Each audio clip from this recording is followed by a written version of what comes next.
to bury them in Mexico.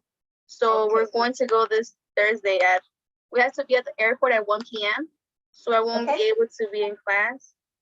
That's okay. That's okay. I really wish you the very best. Stay safe as you travel. You know, thank you. Yeah, and so are you taking the road or flying? Flight. Yeah, my grandmother, she just got vaccinated. We were waiting on that so she could be safe. Yeah, Linda, I'm gonna mark you as excuse me, and I really wish you the very best as you run. We're going to begin in 4 minutes. We have our lesson plan presentations today. I think you all had enough time to prepare for this, and no, I won't give an extension of time. So I'm hoping that everyone understands. You have a longer time than the other sections. So I will hope and look forward to a wonderful presentation from all of you today, and that you will enjoy your presentations.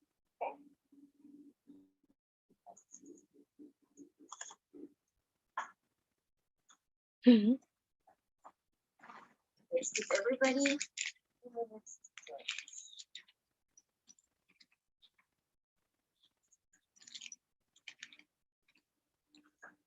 Alondra, do you plan to be back by next week, Tuesday? I'm gonna be there for a week, but I will be attending next week's class over there in Mexico. Yeah. Okay.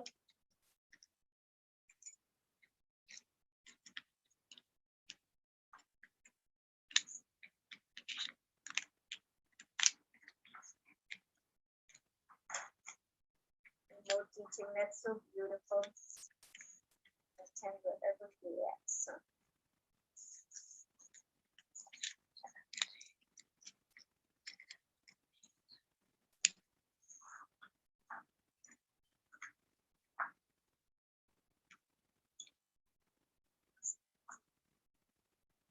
All right, we're going to begin in a few.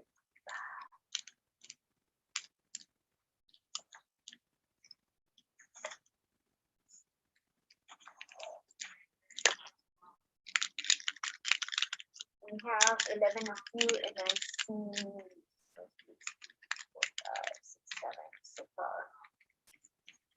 And we begin in half a minute. I wasn't here last class, remember, that's why I was the teacher, but I could do this. I did this back to a little. Okay. All right.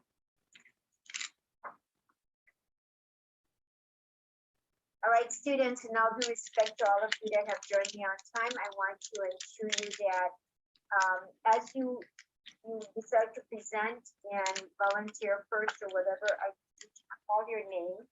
I can see the square, and I will also take attendance at the same time. But I want to ask you to take some notes just about something very important in terms of additional lesson planning that I want to ensure that you have in your notes, because of as you get prepared to do a TPA moving forward. This is your foundations class. I do teach a more advanced course, which I had yesterday, and I actually have explained why I want to make sure that you know the different types of objectives when you plan a lesson. You have been informed about how to get your standards. I hope that you have listed those on the lesson plan. But there are also a few things I want to explain which you're not held responsible for demonstrating to me in this lesson, but I want you to write down these because this will help you very much as you move into your other course. You know that what I teach you is not just for this class, it's for your future classes, and then when you are immersed in your classroom, when you are fully in charge of that classroom and your principals are coming to check up on you and how you're presenting the lessons. The objectives, as I told you, must always be formed by saying students will. But I want you to have 3 types of objectives. So write this down. It's not, again, to be reflected in this presentation because I didn't present it to you before, but you will keep this for your future classes, and you may have me for a future class or you may not. But I will be looking for this type of objectives as your principals will be looking at for the future. So I do want to ask you to ensure that you have a cognitive objective system. I want you to have an affective objective, AFFCTIVE, and I want you to have a psychomotor objective. So again, a cognitive, an affective, and a psychomotor objective. What is a cognitive objective?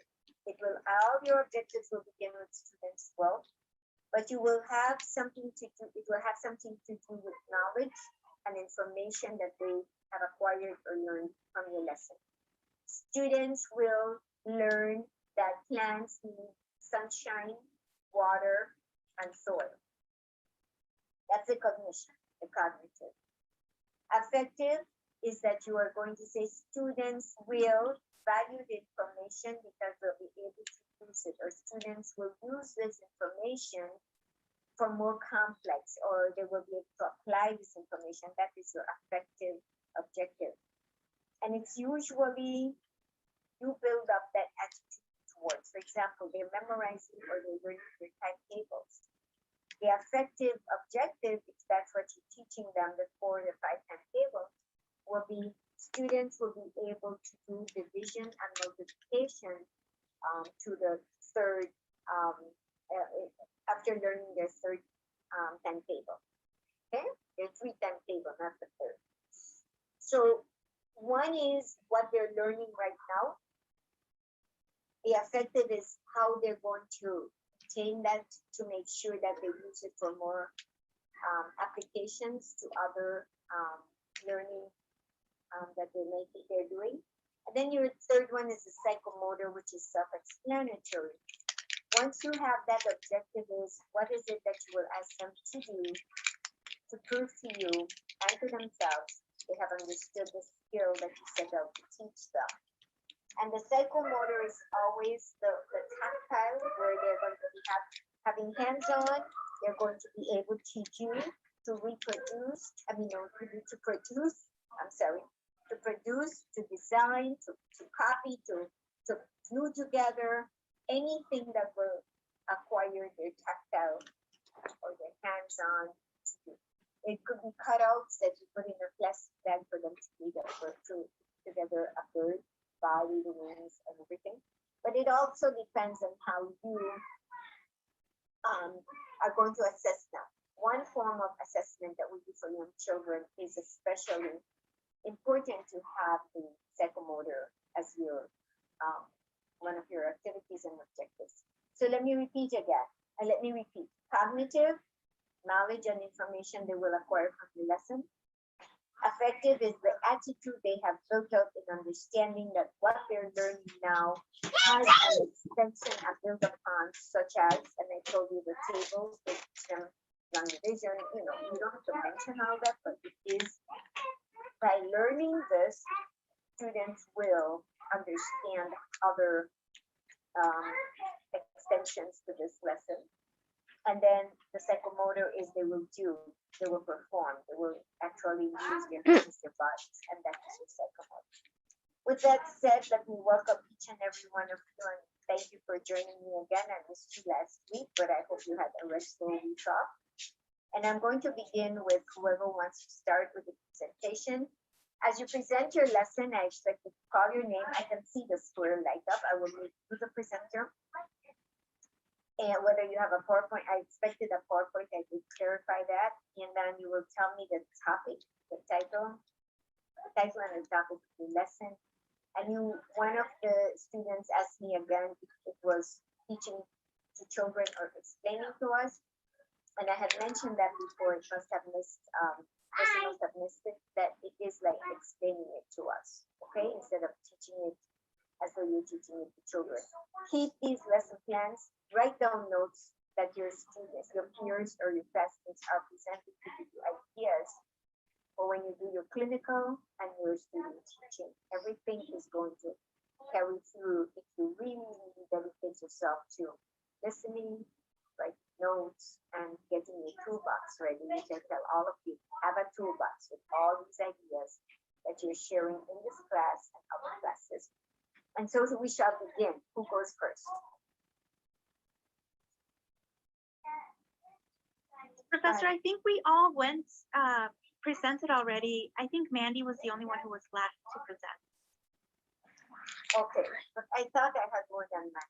I don't know why my attendance didn't have that. Okay. Mandy, you want to go now then? Then you can move on. Mandy? Are you with me, Mandy? Mandy, are you with me? Hey, oh my. Okay, so let me mark Mandy as not. Let me take attendance because I have a lot I would like to cover with you. Please ask me questions. Ask me questions about lesson plan. Ask me questions about things that you need clarifying, whether it's now or for the future. As I get to Hey, you- the microphone. I think I have one more other than Mandy, but I'm not going to. For the old attendance, I have it in my files. I have a question. Sure, go ahead. Is there a class that like specifically focuses on lesson plans? Just because that was my first lesson plan that I ever wrote, and Mhm. I kind of need a little bit. I still kind of need a little bit more guidance and a little bit more practice. Do you know if there of any classes, or even if it's not here at Northeastern, is there any classes that focuses just on lesson plans? It is a very good concern of yours, Mia, and I'll tell you why. Your teachers, as you move on, I am glad that in this foundation class, we are asked to actually give you an experience with one lesson plan. When you move into your other classes, you are going to be guided to a longer lesson plan. It's the EDFN. There, they will help you develop from the very beginning to the end. There will be your course teacher that will be walking you through that. The reason that is important is because when you do a lesson plan for the EDFN, it will hint towards topic, title, subject of, objectives that I just gave you. I wanted to share with you. But more than anything, it will also help you because you're going to explain step by step. And I told you that that lesson plan is going to be like eight pages, seven or eight. But I want you to rest at peace because you do know that that's their job to help you walk you through the template for the exit plan. Because you're literally talking to yourself as you're writing it out. For example, if you want to say in your lesson plan, and so I will have 5 index cards, and each index card will be a different color. And so instead of just saying I'll have 5 index cards, you're going into details about every step that you are going to take. I do want you to not worry too much about having to take you're going to the university to learn, to do lesson plans, to learn to become a teacher. We are responsible to that. So you don't have to do any extra going somewhere else to learn. You want to learn it from your professors who will guide you into EDFN because they and we've been trained on that already. Okay? So who was that asked me just now? It was Ariel. Ariel, yes, you shouldn't. What other, while I grab my other attendance, talk to me about what other classes you're taking right now so that we can rest your mind. Well, currently I am taking a class called TESOL with 310 and TESOL 301, which TESOL stands for Teaching English as a Second Language. Yeah, I do know what it stands for, yes. And right now we're just we're working on phonetics and stuff like that.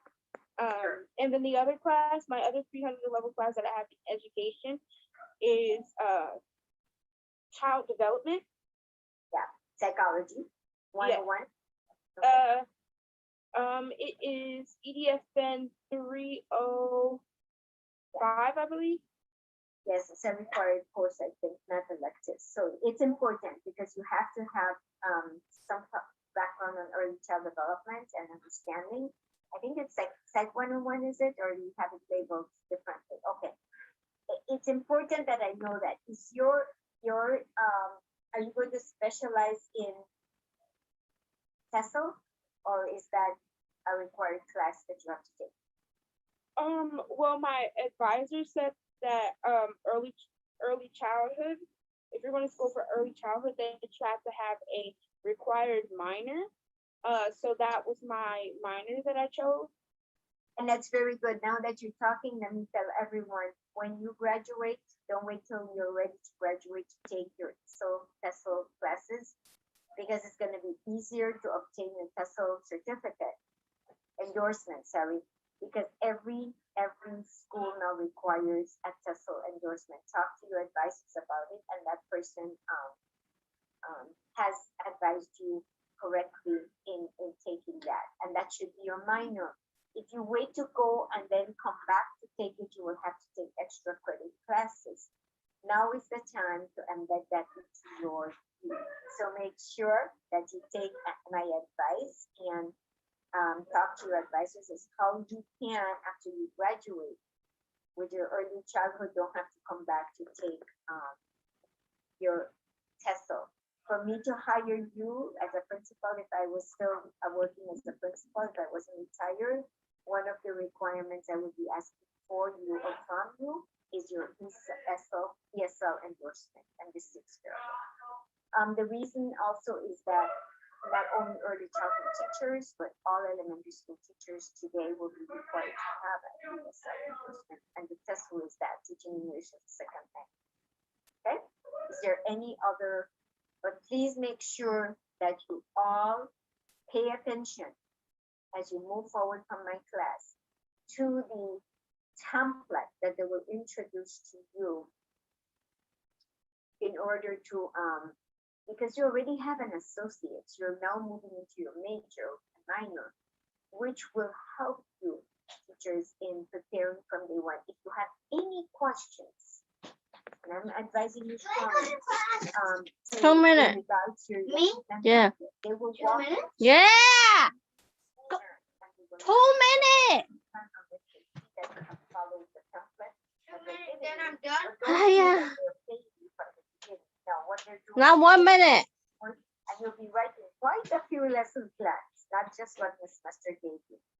My giving you and introducing you to this was to give you an idea as to what standards are and your objectives. I just added 3 different types of objectives that I wanted you to target.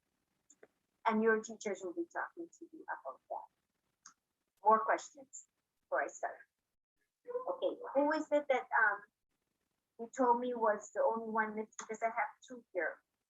Let me call it that, because this is very important. Bear with me. Alondra, are you here?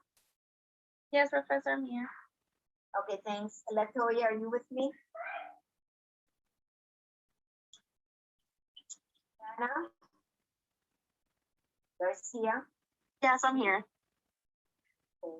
Yesenia Leon? Yes, I'm here.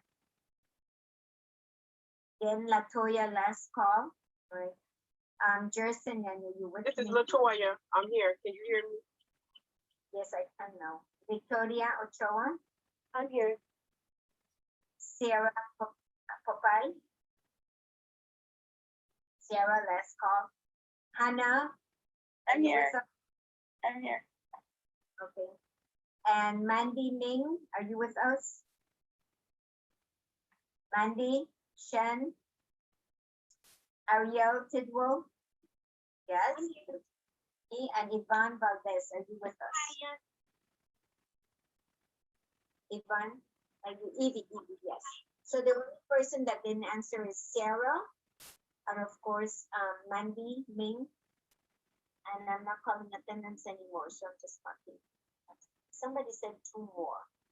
Why are we seeing this? I said 2 more here, but I didn't want this.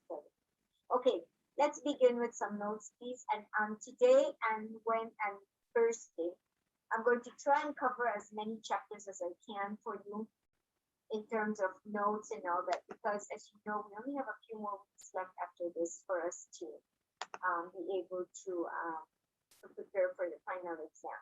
And then I will be posting, not for Thursday, but for the following Tuesday, you will be having assignments posted. I have covered for you the types of programs that exist. The Head Start, as you may know and recall, and this is of course chapter 8. There are federal programs that pay for the tuition of whatever is called, what we call as Head Start. Head Start must be taught by licensed teachers. If you're just with an associate's degree, you're a teacher, you're considered, or you may be a teacher assistant or a SICA. SICA is Special Education Classroom Assistant. But once you work in a Head Start or a preschool program, you will be qualified with your 04 certificate to teach, only that you will be funded with we always had a code that would indicate whether I am putting you as a principal, I'm putting you in a Head Start federal funded program or a state chapter 1 state program. So we need to know that, not you, but I just want to tell you that there is a big difference. You are audited by, if you're in a Head Start program, audited by the federals. They send their auditors to make sure that you're in compliance, and the principal is in compliance, and the preschool is again audited and funded by the state of Illinois. One of the things that I bring up to my students is that eventually with Pritzker, if he remains as governor, he's pushing to have more full day preschool. And that means the 3-year-olds will be coming to you full day, where you, of course, they will have their naps and everything. The concept behind this is that parents then don't have to be rushing half day to go pick up their children, especially if they have a job and that's tying them up, and it's inconvenient. What will happen is that which doesn't impact most of you, unless you're working in a home care or a center, that they will be losing a lot of clientele to the public schools, to the suburban schools, etc. If this comes to fruition, his idea was to begin and ensure that the children, but because of COVID, they couldn't get it to start being implemented. They also implemented what you are learning, dual language. If you have been introduced to that, I know TESOL is not dual language, don't confuse that. TESOL is immersing the child into learning English. The native language of the child is not addressed. I could be the TESOL or the SL teacher in a classroom, and I don't need to know any of the languages that any of the students speak. I could have a Russian, a German, a Spanish, and Hispanic, Chinese, as long as I am teaching English and I know the methodology of teaching TESOL or ESOL. So that is the difference. We have what they call the dual language today, which most of your schools, as you walk into your building the first day and you have your professional development, you will be hearing your principals talking about early childhood now having dual language program, which means that the children are learning fully reading, writing, spelling, all the subject areas in English half day and the native language that the school has chosen to teach, whether it's Spanish or I'm sure most of the schools will be teaching Spanish. And some will only give 1/4 of the day, so it depends on the funding. What they're doing though is you, the early childhood teachers, will be the first ones to experience it, and it is an amazing experience because the monolingual child who only knows English will be learning Spanish, and the Spanish children will fully be immersed in English. So that's what you dual languages. As I move on to this other part of the chapter, we're talking about the Elementary and Secondary Act, Educational Act, which was called at one time ESEA, meaning that the federal legislation funded mainly elementary and secondary education. It is a lot of funds that we get from the federal government. That's why teachers, you know, as you begin your profession, why the pressure will be on you to encourage attendance in your classrooms, and that you are again doing everything possible to avoid children being absent. How can you help it if parents don't pay attention to attendance? You can do it by coming up with some not tangible incentives, but by making which you're supposed to make your classroom a place that welcomes children without them being intimidated or feeling like they have a makeup tummy ache because they don't like coming to school. It is a natural reaction for young children to not want to come to school because it's leaving the safety of their home to come into a crowded, a big building or a small building, it doesn't matter, and having to be with strangers at the beginning. It is you, early childhood teachers, that will have to assuage this tension and this feeling in your children because you do know that that they are somewhat afraid sometimes until they see that smile on your face. We want to encourage attendance, whether you are in a Head Start, preschool, or kindergarten up to 3rd grade or 2nd grade. I'm sorry, 3rd grade no longer counted as early childhood.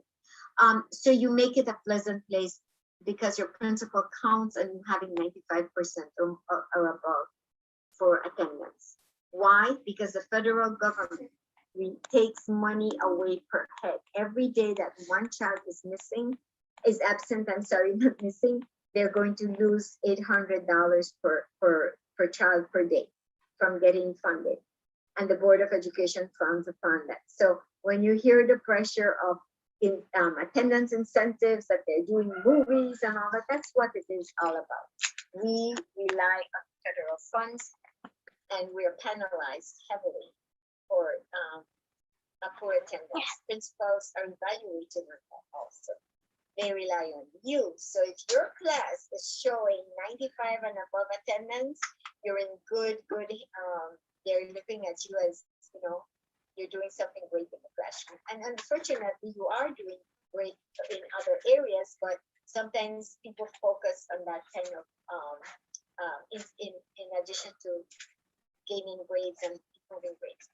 So those are the things we want to talk about. When you hear about Title I funds, and again, this is still part of Chapter 8, and I want to ask you to excuse me because I had in my calendar that your group was lesson planned for today, but it's the group at 4:15, and I always mix them up because I say to them when I meet them today, I'll see you on Thursday. No, Miss Nestor, not Thursday. We see you once a week. It's your other group that's twice a week. So I want to apologize for that. Because after being away for a week, it's just confused a little bit, but I apologize for talking to you as you still haven't done your plan. I just pulled out my grade sheet and your group is done except for 2 people. Let's talk about the Title I and how that benefits you. The bigger your school is and not low income, but the better chance you are to hold on to your jobs. And I'll tell you why. If it is a small school and funding is short, they have a chance of you being the newcomer to be released from the school because not for your performance, but budgetary constraints. So my advice to all of you is look for a school, maybe in your neighborhood or a little distance that is a large school that has a big turnaround in funds, and you don't have that worries about it. It doesn't always happen in a small school because if you are new and 2 others are new and your performance is better than the other 2, you will be retained.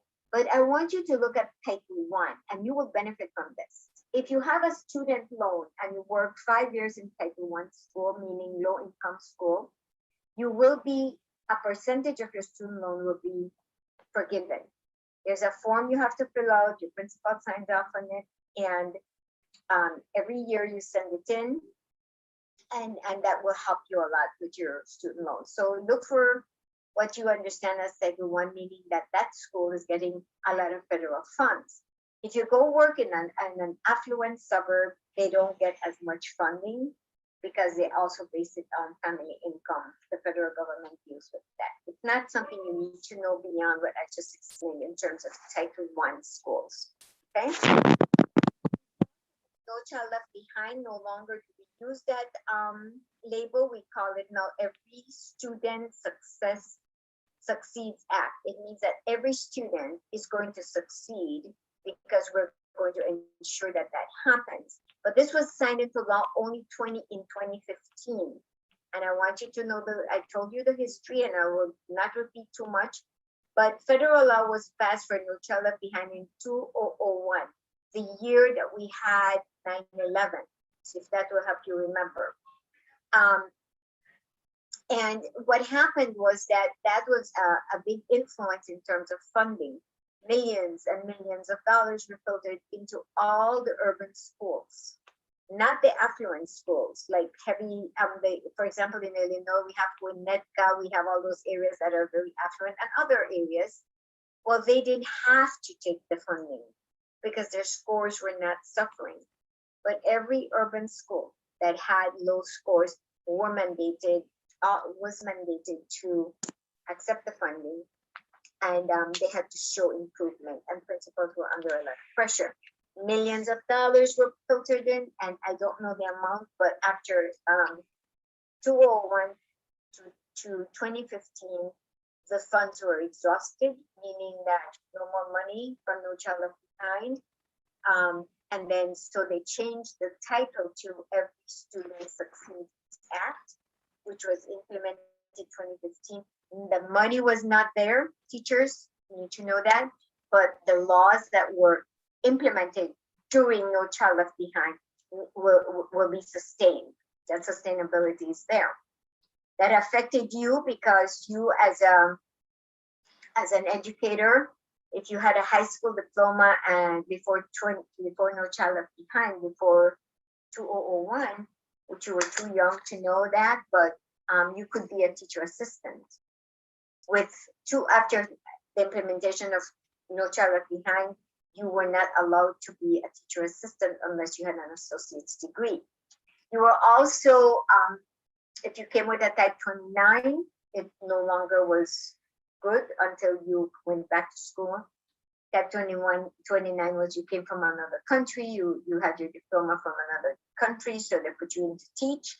Well, that also was eradicated. They gave every one of these teachers opportunity of 7 years. I think I mentioned this to your group. And if they didn't get their degree from a university here, they were removed and they could be substitutes, but that was it. Many laws came impacting No Child Left Behind. Scores, you no longer had social promotion. You weren't graduating as soon as you reached 14. You had to pass the benchmark grades. And what are your benchmark grades, teachers? First, let's remember, the benchmark grades are 3, 5, and 8. Is it 3, 5, and 8? Yeah, it's 3, 6, and 8, not 3, 5, and 8. That means that the standardized exam for 3rd grade, for 6th grade, and for 8th grade will determine whether the student moves up to another grade. For example, you don't go to 4th if you don't pass the 3rd grade standardized test. You don't go to 7th if you don't pass the standardized test for 6th grade, and you don't graduate if you don't pass it for 8th grade. It doesn't mean that we still have to promote children in the other grades, only that the children in the other grades are promoted based on their performance in the classroom and during their school days. If they're poor attendance, they can be retained. If they score low in the standardized test, the board doesn't dictate to the principal. The principal and the teacher make the decision based on their scores to retain or to promote. Most of the time, principals don't retain children in 4th grade and 5th grade and 7th grade, but they will have to mandate it, retain them in 3rd grade, in 6th grade, and not have them graduate in 8th. Do you see the difference of how impactful No Child Left Behind was and continues to be sustained, even though we no longer call it No Child Left Behind? And some of my your very classmates, maybe, or not classmates, but your colleagues from Northeastern who take my 415 class, which I confuse you all with sometimes, is that they did mention a couple of them. So Ms. Master, was it the funding that is different? I said yes. The millions are not filtered into schools anymore from that particular legislature. One of the things that I want to also educate, make sure that you are familiar with, is the act. whenever you have a federal act, like No Child Left Behind Act, it is not a law per se, teachers. The law is when it's there, it's very hard if you, and you break a law, it has consequences. But an act is similar, but not as powerful. But when you have a federal act, it will stay there for at least 10 years. After 10 years, you can see if there are no more funding, it will be dismantled. If it is a state law, there is no such thing as reassurance of 10 years. State law come and go depending on the governor who's in office. And sometimes when the funds are depleted, even during the course of the governor's term. So I want you to understand that. And the book doesn't explain it as clearly. It just gives you the type of funding and the acts that are presented. Now, every Student Succeed Act is still an act, right? So we can expect to see from 2015 to 25, there will be no changes on the title of it, unless something goes drastic. A president could come and go, but that act is not gonna disappear before 10 years. It could stay 15, it could stay 20, but usually a federal act is not diminished before 10 years. So look out for that as educators, okay? Not that you can, it will impact you because the more funding we get from the feds, the more money a school has to buy extra programs, to maybe hire more teachers, and you could be one of them, okay? Now, one of the things that I would like to pause for is, do you have any reasons of doubt as to why I am covering this, besides it being part of the chapter? Is that when you are hired in your school, you will be told, you'll be given a position. And whether it is part of the position is funding by the federal government or the state of Illinois or by the Board of Education, it doesn't matter. You still get the same salary. You still have the same requirements and responsibilities. And so you probably won't even know what position, what is funding your position. Just don't worry about that. But you need to know that the funding for your positions are. Now, the Board of Education bases it on the number of students that the school has. The federal government and the state will base it on the economic status of your school. That's why I bring you back to try to find a job in a bigger school that has not necessarily low income, low middle income. Because if you go into an affluent area, if the funding is less, there won't be hiring as many teachers because it's all paid privately. So the state does supplement every school system, but not as much as if it were getting federal funds, etc. So that brings me back to not discourage you in thinking that you want to be funded by a Board of Education versus state chapter versus the state of Fed. You won't even know the classification. Us principals know, because we open your positions and the positions according to the budget that we receive. Now, let's move on to a different paradigm, unless you have a question. Anyone has a question for me regarding what I just covered? Okay. When I talk about learning environment in your classrooms, you and I have talked about the fact that your principals will come in to see you. As a new teacher, you will be getting 3 to 5 visits. It used to be 5. I think they lowered it to 3. You will be considered a PAT, a non-tenured teacher until you're in the system 4 years. But you will be visited more often than a tenured teacher. But one of the things I want to caution, and I know I talked about Charlotte Danielson domains. Who can remind me of what the domains are about? Let's see who wants to talk to me. Evie, Latoya, Diana, Anna, anyone who would like to talk to me about about the Charlotte Danielson domains? This is a refresher. So I have in my I know notes. she had 4 types. Oh, go ahead. No, Latoya, I feel like I always talk, so you can go ahead. I know,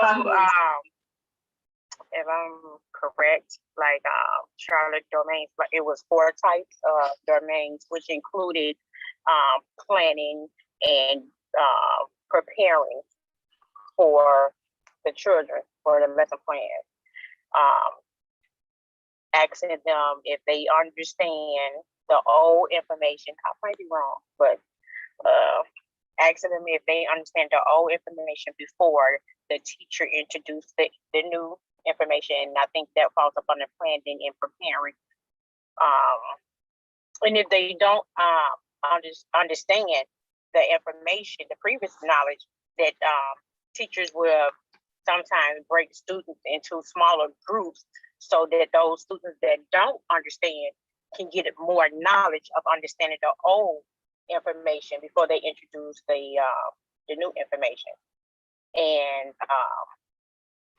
another domain was classroom management, like how, you know, a student will how could I put it, how the student behavior is, and the classroom setting, like how you want to control your classroom by setting rules and standards, like the children raise their hand before blurting out, you know. Okay, you've covered the essence of the domain, some of the domains. Yes, the instructional execution of lessons, the classroom environment, which is how you have it fixed up and arranged. You have the interaction with parents, but you need to remember, all of you, those 4 domains are there to stay, and those 4 domains are going to be what the principal will be evaluating you on. So get to know them. There was a reason why Ms. Mester gave it to you in this first course, this foundations course. As you move along, check evaluation of teachers should be visited more. They're concentrating in universities on EDPA. EDPA is going to get you through that portfolio part of it, but you're going to be receiving a shock if you walk into a classroom and suddenly your principal is having a pre-conference with you and you have no idea of what domains are and Charlotte Danielson's 4 domains. So I want you to be prepared. Everything I am giving you, teachers, is a toolkit to keep with you, to not say, oh, what is that? I know EDPA, I passed my portfolio, I submitted my little 15-minute script, and I got my diploma. But that's not even the beginning. That is just getting you a certificate to be able to apply for a job. And once you apply for a job, the more you know, the better off you will be. Because they have to get in 3 for each of you, and you might be 5 or 10 new teachers, they will be immediately starting. So if you start teaching in September, by October, your first visit will be there. And there's not one of you that will be surprised about Charlotte Danielson domains. One of the things that we do want to address what Latoya just said, and then we'll go to Evie, is that for every lesson that you teach, whether it's considered the part of the domain, but it is there, is that you must tap into prior knowledge of your students. And that is how you introduce a lesson. You have listed it, you're going to mention in your EDPA lesson plan, when I tap into prior knowledge or elicit prior knowledge from the students, these are the questions I'm going to ask, because you want to show that you're trying to extrapolate what they know already before you go into what they will learn from you. So those are the steps. The other part is professional development. One of the domains we'll talk to you. So if you have not studied your 4 domains, the way I have introduced them to you and given them to you now, before you have to wait for another, or maybe graduating without hearing it, please go over them. That's your picture of what you are giving to your administrator and to your students, saying, I know that the 4 domains exist in my classroom. Maybe it's not every day because I don't call parents every day or communicate with parents every day, but it is that my classroom environment is. I have lesson plans that are prepared. I have my materials ready, and I am teaching my children. They're just doing boring work. I'm following standards.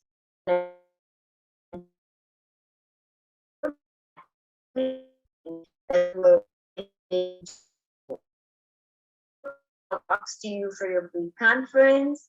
You will be stating from the grade level standards what you will be teaching when the semester comes to you next Thursday, to sit in and listen to your first lesson, which will be coming up in October after you're hired.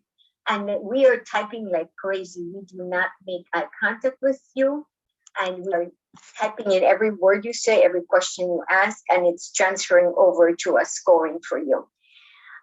So this is important that you know in your foundations class and become familiar with Charlotte Danielson. Study it so that your lesson and your classroom environment resonates Charlotte Danielson. And you will remember this, what I'm telling you once you're in your building. The level of evaluations that you will be given will be either basic, proficient, or distinguished, and you will not receive a distinguished perhaps the first year unless you are super good at presenting the lesson and everything in your classroom, like I said, resonates your teaching. Very many new teachers get distinguished, but principals are a little bit hesitant to give you too many distinguished because it kind of makes you think you know it all. So they start you with some basics, and then balance with proficient the first year. You don't want too many basics, you want a balance in both, or less basics and more proficient. What you don't want is unsatisfactory, and you won't get unsatisfactory if you follow those domains and listen and implement them from day one into your classroom. And this is why I introduced them to you from this early onset, okay? All right. I think all of you are listening, but we do need to move along. So your teaching and learning environment is part of your Charlotte Danielson domain. And we look for your, the learning environment has to include, like we said, not just the aesthetics, but all the planning and the objectives and everything that you know you need to have in that classroom. Your library is set up according to levels. Your labels of everything in the classroom, your anchor charts are at eye level, meaning the children don't have to look at the anchor charts. And what is an anchor chart? An anchor chart is a chart not just created by the children and their work that they're putting up, but it shows step by step on how to do something. For example, if you're teaching them how to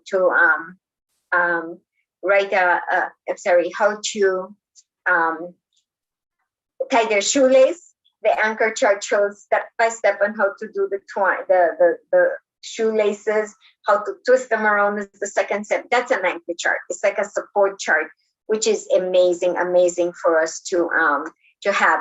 Other anchor charts will be how to show them how to add what is 1 + 2, and it will have the objects drawn, and you have 2 apples plus another apple equals 3. Those are all what we consider anchor charts.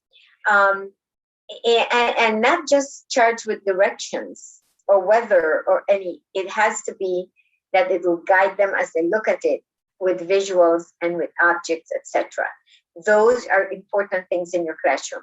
Don't clutter your classroom with too many things. Make sure that it is a welcoming area and an inviting area as children walk into the classroom. And I, as your administrator, if I were, I'm your administrator, walk in and say, I would like to be in this classroom. I would like to be a student in this classroom.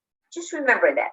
As I told you, I've had experience when I came to visit student teachers after I retired, or I went to coach some of the new principals, and I would walk into classrooms, and under the desk there were high piles of papers of children's work that the teachers never corrected. And then I would question the principal as to where have you been and where has your AP been?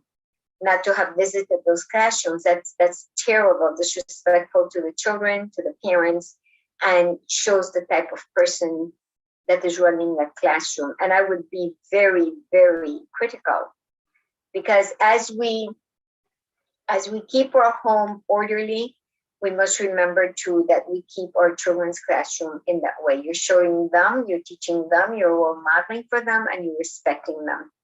So we want to actually move on from the aesthetics, okay? I want to make sure that your effective teaching practices are there. So the first thing that I hope you have written down is your learning environment is how the aesthetics of that classroom looks. What is the look?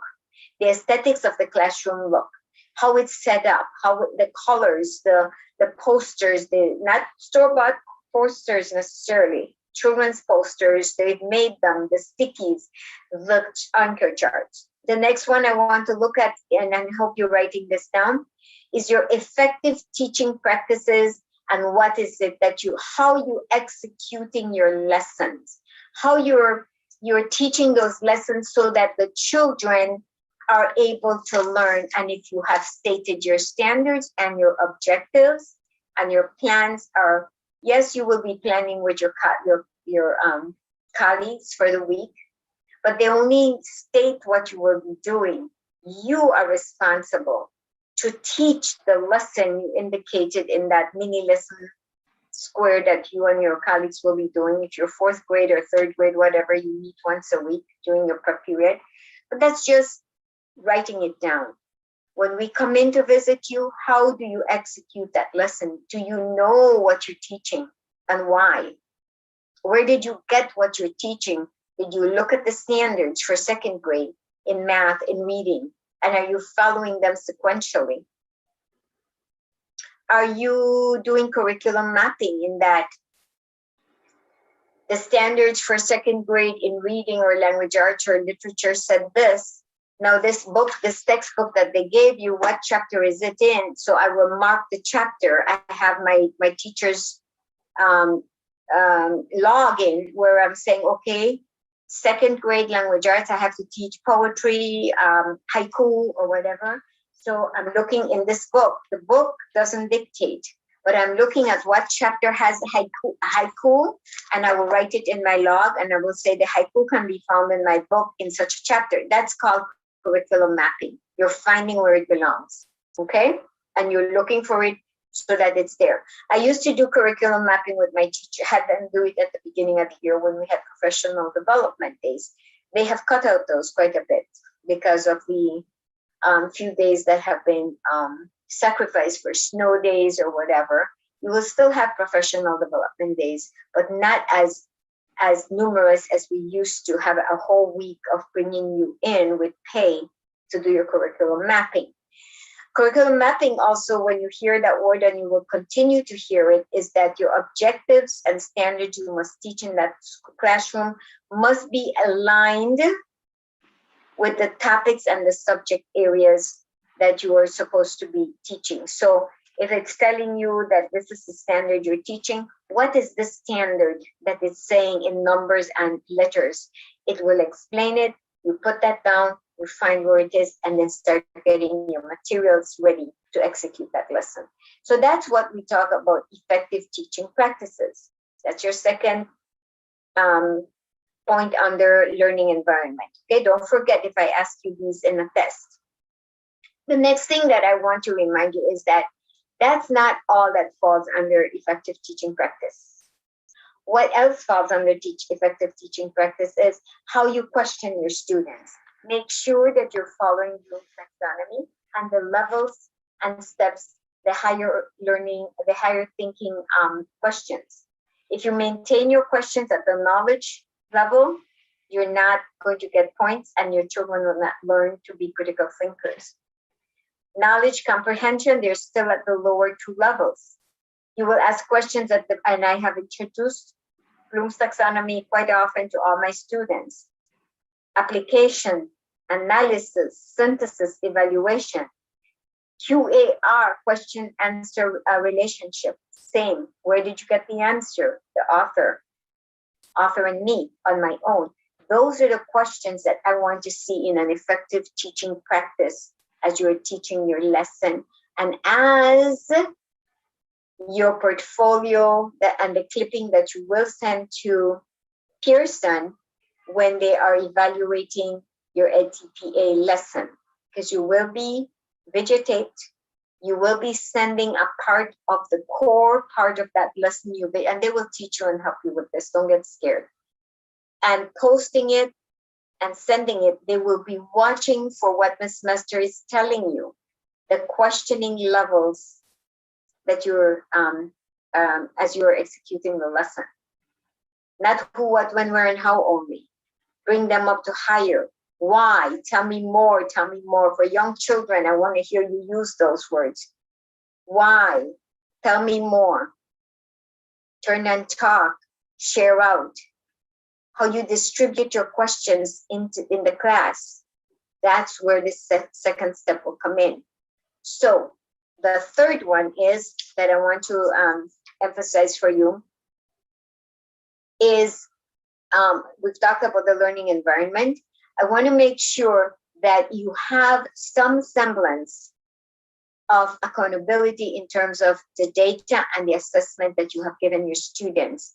So at the end of a lesson that you're executing or teaching in EdTPA or throughout your day, I want to make sure that you wrap up that lesson for today, bring it to a closure. Even if tomorrow you continue on the same topic, today's lesson must be brought to a closure. So children, the last 5 minutes, I want you to do this. It could be the tactile work you gave them to create or to draw or to do or put together or illustrate or get up and perform it for me. And then you give them the last few minutes and you bring it to a closure. And let's recap, what did we learn today? Tomorrow, you will jump off where you left yesterday, and you will, just like you're diving from a diving board, now you're ready to continue. But like one of our classmates told us, Latoya, you're going to ask questions, prior knowledge questions. What did we talk about yesterday? What were the stages of the butterfly? The caterpillar did what? And you go and you recap it. Now we're going to proceed with the same topic of butterflies, but a higher or another step that we're going to take it into. Okay? The types of butterfly in the world, or where this type of butterfly is found. But yesterday, you went through the stages of a butterfly and you brought it to a closure. You see? So we don't want to leave a lesson dangling ever. Your time management skills, which I teach that course for Northeastern. It's under non-traditional, and you get a 1 credit. All of you need 1 credit before you graduate. Look for that course. It's called time management. I usually teach it Saturdays at 2:30 in the afternoon. And it is that 1 credit which you will use. It teaches you how to manage your time, how to manage the classroom time, so you're not rushing your children and you're not getting them nervous, and you are pacing your students as you pace yourself. In that 5 more minutes, when you hear the first bell, that's classroom management. You put your stuff away. The second bell is put your hands on the desk, show me that you're ready. And the third one is carefully walk and form your lines. That's what this is all about. The environment, the classroom management, but also the core part was how you taught your lesson. Of course, it was well prepared, had all the materials, and you spoke pleasantly. You questioned using Bloom's taxonomy or QAR, and you included and distributed those questions all around the classroom, not just to those whose hands were up and those in front of you. All this will be part of your EdTPA teachers. Take note of what I'm telling you. Please know that everything I teach you is not just for this course. I want to re-emphasize that.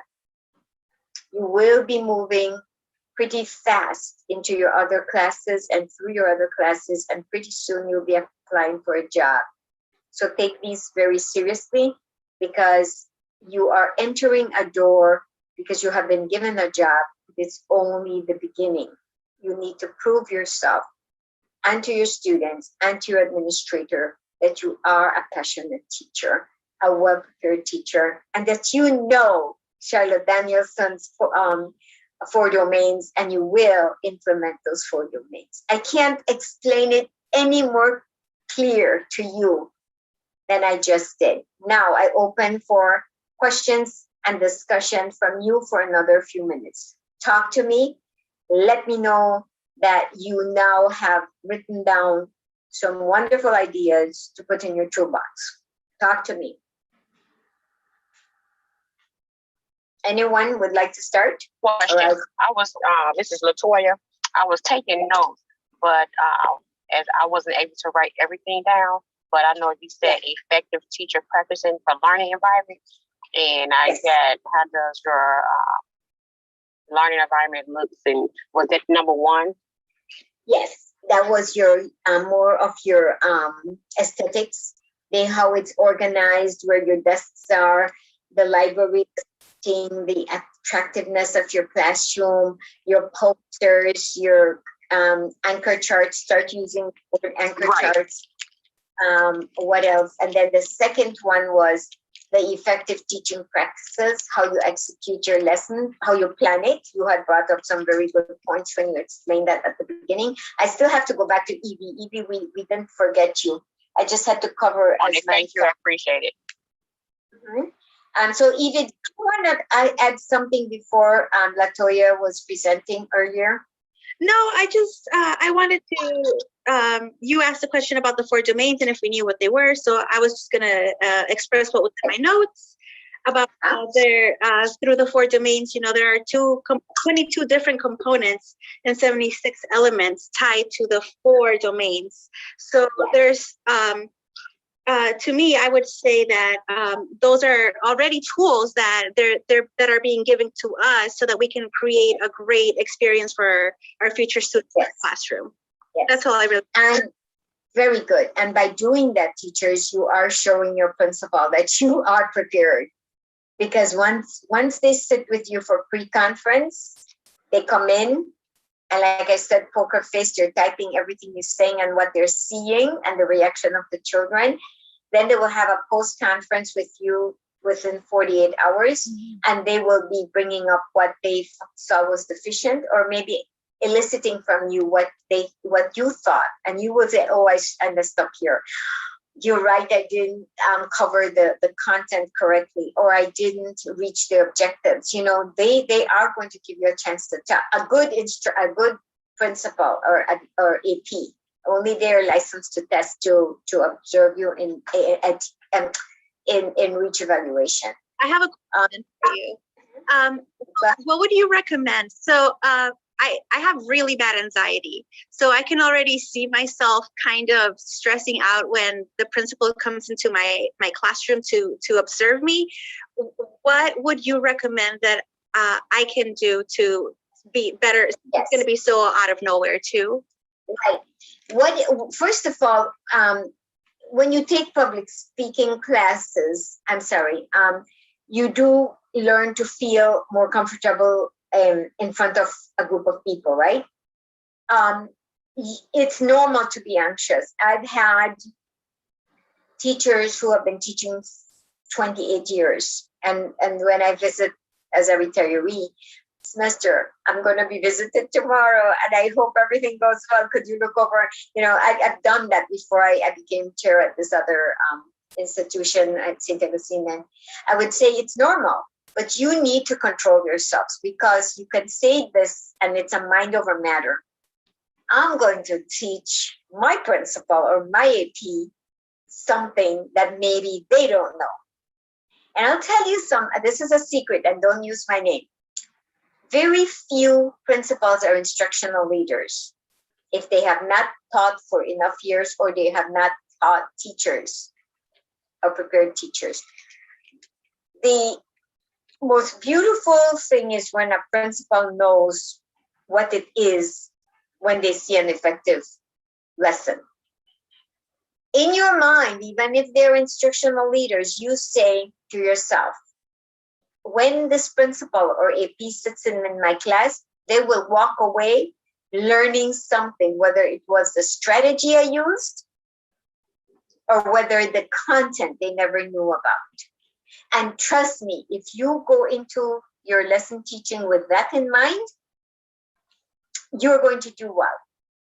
Always think of what you are giving to them, what they are learning from you, and it will put your mind at ease. I do teach communication classes sometimes from Northeastern, and those are the things I impart when I am teaching my students in preparing them for communications. You stand in front of a group of people to present. For me, it's become natural. It has to be. I'm a teacher for 54 years or whatever, 53, 52, I haven't counted exactly. But this is just second nature to me because I have a passion for teaching, right? But I've had endless practice, yet the endless practice doesn't make it if you don't psych yourself out and prepare. First, you prepare. You practice it. I used to tell the new teachers, because I used to prepare student teachers at Northeastern, look in the mirror, teach your lesson to the mirror. And if you have a family at home and they are patient enough, practice your lesson with them until you get used to it. And I have had teachers in many different schools that graduated from Northeastern or Loyola that had me. They would still call and say, what do you think about this lesson I prepared? And I would give them, some hints, but that's not important as when I say now, what are the questions? Practice asking those questions. Where will your eyes go? All around the classroom. Focus there. Not at the principal or the AP behind you. It is normal that you'll have butterflies, but you put mind over matter. This is the first class that someone has asked me this from this term, from this semester. And I'm glad I'm having the opportunity. This is called incidental teaching when you hear me mention that. In your mind, that principal sitting there may not even remember the stages of a butterfly or what causes all the whatever you're teaching. But if they do know it, they say, wow, the way she put it, every child learned it. And I used to, before I would do a TPA, I always was in the classroom visiting my teachers. I never let them think, here comes Lester. She's coming to evaluate me. No, they got so used to me because the children would see me all the time. I never sat in my office, but I would go in to sit in classrooms because I wanted them to get used to me before I came to do formal evaluations or summative evaluations. Because by that time, teachers were used to seeing me and I was used to them and the children. So what I would do when I'd come in is I'd sit at this table with this group of kids and I would children, I'm sorry, I don't like to use the word kids. I would sit there and watch them, their little eyes as they're taking in. And the teacher now is so used to me and performing well that she would forget or he would forget that I'm in the classroom. And then I would participate and I would say to Louis next to me, wow, what did she just say? Could you show it to me? This is what she said. And I would bring that, but not too many. You won't find that often. So you need to get that person that is listening in your mindset that they are part of the classroom and that your focus is what? To teach those children that skill that you're teaching them. And they are part of that group that's learning with you. And I promise you that your lesson will go without a hitch because you're not going to get nervous. You will be nervous a little bit, but you'll be able to control it. There's not one human being that doesn't get nervous. I mean, after a while, and the many years is not going to alleviate it if you don't have some strategies. And this is a good strategy to take with you. They don't know everything. But if they do, they have not yet seen that strategy that you use to get it across. I want you to use realias when you're teaching. Bring the real thing. If you're going to show land erosion, you're going to bring something to pour the water and see how it washes the soil away. If you're going to bring seeds, bring different sizes of seeds, apples, avocado, whatever. If you're going to teach the sections of an orange and half or whatever, bring that. If you're going to show half and quarter, bring something you can have. You don't want them to handle a knife, but the actual thing that will excite them. That brings a lot of life to your lessons. How you distribute your questions. Listen to what I'm saying. The type of higher questions, Bloom's taxonomy, QAR, will bring you points. The way you do your eye contacts with your students, and you're not just only calm, and then little Sammy is doing this in his desk. You're not going to, Sammy, no, you're going to go walk and put your finger on his desk. So Sammy knows, but you're continuing teaching. That's a very good strategy. And then in a soft voice, you will thank your students. I'm so happy that you listened. Now, I want to check and see how much you remember. On your desk, I placed a bag with some cutouts. Do not open them until I tell you. Give instructions slowly and carefully and clearly. So good. You're in control. You know, I used to teach classroom management, but they made that an elective, which is very sad. Your teacher should never have made that an elective. They should have made it a required course like some universities, because that was one of the classes I also taught. I taught all of the education classes, but classroom management, the way you move around your classroom, not holding onto your desk.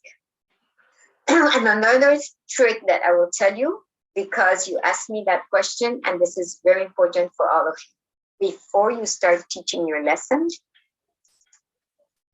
you know, the principal is coming in, right? And he's gonna, or she will go straight to the back of the room. They don't normally sit at your desk because they want to see everybody, or the side of the classroom, or the AP will come in, walk around the classroom. Maybe you'll even tell the students the day before, you know, I don't care who comes in. You are going to continue to do what I expect you to do every day. See, if you get them used to it on an everyday basis, you're not forcing them to behave themselves and listen when that principal or AP is coming in. I expect you to show Miss Mester how much you learn and how well you listen. And I know you can do it. So, as I am teaching you, whether it's the counselor comes in to talk or visit or look at folders, I don't care who comes in. Your attention stays on what I'm teaching you.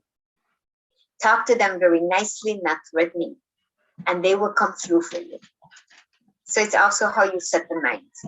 But walk around the classroom. If you're waiting for Miss Mester to come in and you're still standing at your desk and frozen with your, no, walk around and lean over and say, you know, after this lesson, let's play a game. But I have to make sure that you're learning, you're paying attention, okay? And if you mess up because you were distracted and I don't see that you learned it after I give you a practice time with your lesson, then we will have to cancel it. Mindset them and do it every day and get them used to this. Your talk that you do with them every day will show them that you're not putting on a show for your principal. It will be a natural thing. We'll walk around. And then he or she walks in. Okay, students, so as I was saying, we're going to now begin or move into our other lesson. We just wrapped up. You have put your reading away. Now let's prepare for math. And you have done this every day. Hands folded. Are we ready? Good. I have put something on your desk. Do not touch it until I tell you so. If you give your children this type of instruction every day and consistently, you got them. So enough for classroom management and executing your lesson. That you will be nervous, everyone is. It's how you control it. My daughter played piano from she was little. She was taking lessons. And whenever they had presentation for us, I would always say to her, when you make a mistake in the note, don't stop. Keep on going, because no one will notice it. And if they did, they will have a smile on their face, but you will not have messed up. If you missed one of the notes, just keep on going.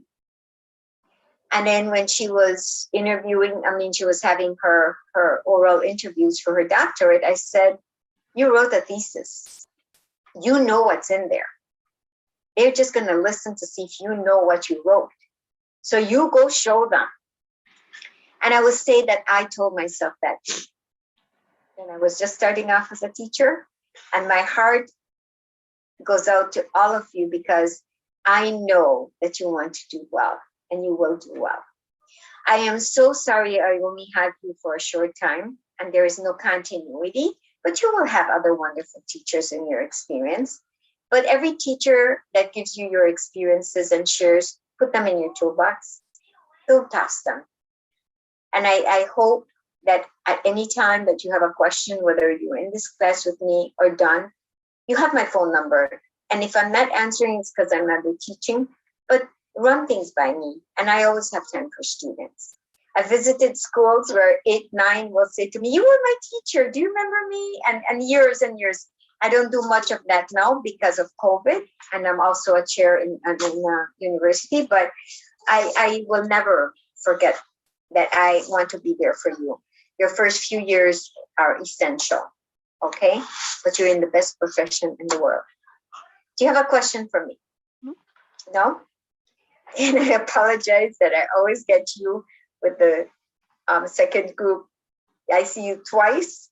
And then I put in the calendar a 1 next to you, meaning that it wasn't you, it's the other group that I'm seeing at 4 o'clock for your plans. I want to thank you. I'm not giving you assignments for Thursday, but Thursday moving forward to Tuesday next week, you will have something posted. I always send it to your email and to your D2L. I want to thank you for listening. And again, have a beautiful rest of the day. Thank you, Professor. You're very welcome. Thank you. God bless you all. Thank you, Professor. And You stay too. safe